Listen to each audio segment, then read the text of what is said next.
Now more than ever, the United States must be clear-headed and sure-footed about what comes next.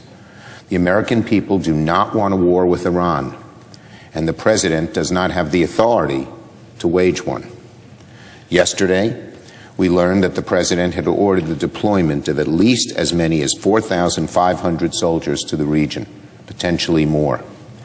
Beyond Iraq, the United States military now has more than 70,000 troops in the Middle East, from Kuwait to Qatar, to Afghanistan, to the UAE, to Saudi Arabia, to Jordan, Oman, and Bahrain. The President has promised to get the United States out of these forever wars in the Middle East, but the arrow is headed in the wrong direction. The President, how many more is it going to be? How long will they remain abroad? What is their objective? How will they assure their safety? How will we assure their safety? Will more be deployed in the weeks and months ahead? These are urgent questions. The administration must answer them. But so far, there's been a profound lack of information provided to Congress from the Department of Defense concerning what the department is doing in response to Iran. So I join Senators Reid and Durbin in requesting regular briefings and documents from the administration detailing the number of troops the President has deployed and plans to deploy in support of contingency plans with respect to Iran. We need to know if the administration is committing additional troops to the region and for how long. Our letter urges the administration to clarify to the American people and our military that international law prohibits the deliberate targeting of cultural sites, and that such an order would be unlawful and should not be followed. The American people, rightfully, have serious concerns about a war with Iran and whether we are safer today because of this President's foreign policy, which is so often impulsive and erratic. I'm afraid that these impulsive and erratic actions throughout the world are making us less safe. Now on impeachment. Yesterday, Leader McConnell announced that he has the votes to pass a partisan resolution to set the rules for the impeachment trial of President Trump. It was another unfortunate confirmation that Leader McConnell has no intention of working with the minority to establish rules of a fair and honest trial that examine the evidence, heard from witnesses, and received the relevant documents. I've asked McConnell repeatedly to sit down and negotiate a plan where we would have witnesses and documents, and he has refused. Instead, Leader McConnell, by his own admission, took his cues from the White House when it came to setting the parameters of the trial. Rather engaging in any serious negotiation with the Senate minority, he only spent time trying to convince his caucus that we should punt the questions of witnesses and documents to a later date.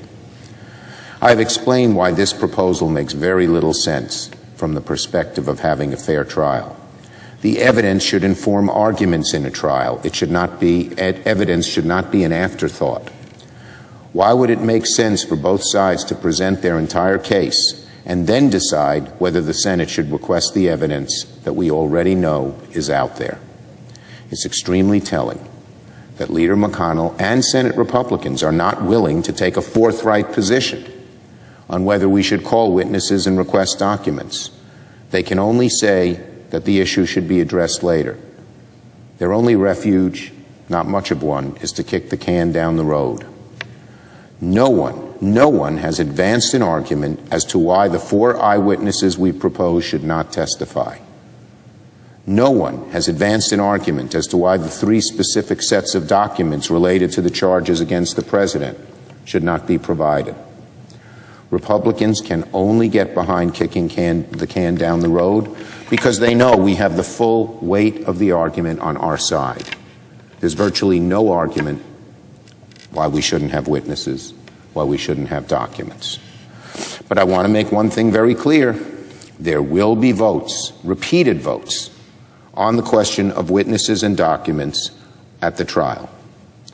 The initial votes will not be the last votes on the matter. Republicans can delay it. They cannot avoid it.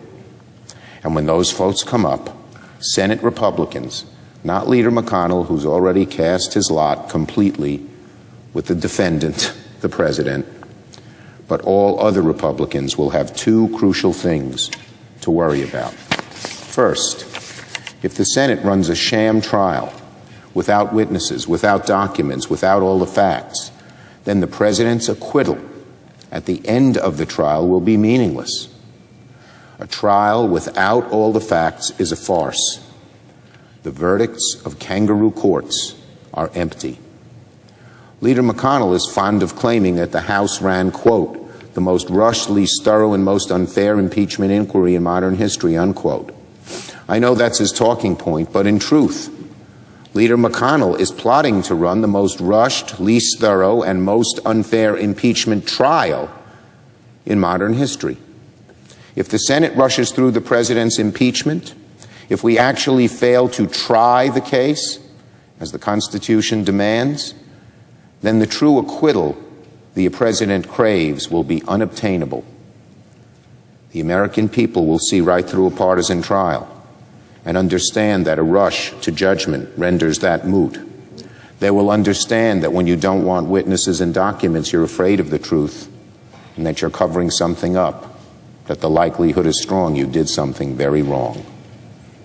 That's common sense. That's what all the polling data shows most Americans believe. Second, when the Senate has votes on witnesses and documents, my Republican colleagues will have to answer to not just the president. The American people do not want a cover-up. Whatever their view of the president, the American people want the Senate to have a fair trial. All the data shows that. There have been 2 more polls in the last few days.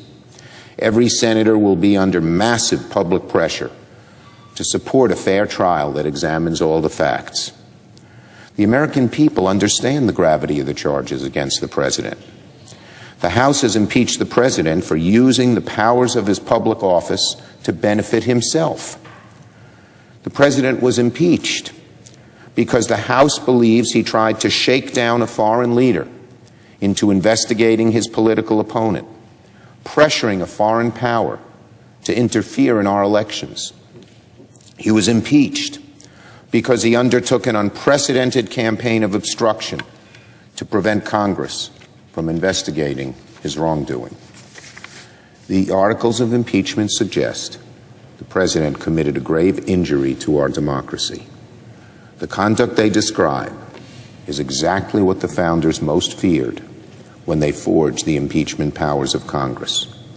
If the Senate fails to hold a fair hearing of those charges, if one party, the president's party, decides to rush through a trial without hearing all the facts, witnesses, and documents, it won't just be the verdict of history that falls heavy on their shoulders. The American people, in the here and now, will pass a harsh judgment on senators who participated in a cover-up for the president. I yield the floor.